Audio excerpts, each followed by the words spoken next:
మన మహేంద్ర బండికి చాలా అంటే చాలా టైట్గా ఉండేది స్టీరింగ్. మెకానిక్కి ఫోన్ చేస్తే అన్నా వస్తున్నాను చూస్తానన్నా అని చెప్పినాడు. మెకానిక్ అయితే వచ్చి మొత్తం అయితే ఇప్పేసినాడు. చూడండి మస్తుగా అయితే రెడీ చేస్తున్నాడు మెకానిక్. ఇది ఫ్రంట్ వీల్ అయితే చాలా బేరింగ్లు పోయినాయి అనేసి అన్నీ ఇప్పేసి మంచిగా అయితే రెడీ చేస్తున్నాడు మెకానిక్. మహేంద్ర బండ్లు పెద్దగా అయితే రిపేర్ రావు, కానీ ఇక్కడ ఫ్రంట్ వీల్ మాత్రము ఫ్రంట్ వీల్ తవ చాలా అంటే చాలా రిపేర్ పెడతాయి. బేరింగ్లు పోవడము, ప్లస్ స్టీరింగ్ చాలా టైట్గా తిరగడము, ప్లస్ వచ్చేసి సెంటర్ పిన్, ఈ మూడుతో అయితే చాలా పని అయితే పెడతా ఉంటాయి.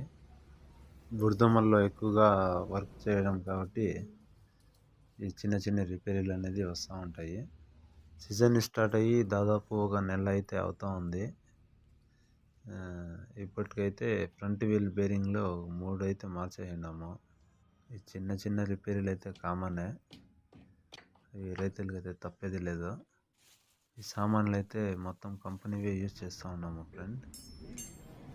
త్వరగా అయితే రెడీ చేసి ఫీల్డ్కి అనేది వెళ్ళిపోవాలి. మళ్ళా మన షోరూమ్ బండి తెచ్చినప్పటి నుంచి ఇదే ఫస్ట్ టైం మనం బేరింగ్ అన్నీ మార్చేయడము.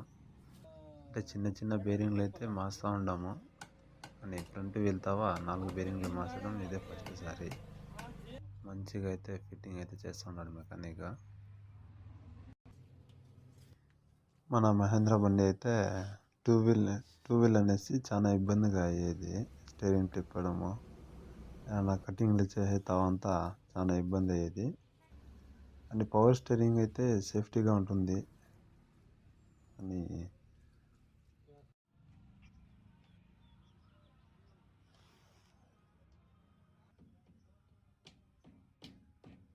మన బండికి ఏదన్నా పని మనం కంపెనీది అయితే యూజ్ చేస్తాము. మంచిగా ఉండాలి, మేము ఓన్ యూజ్ చేస్తాము.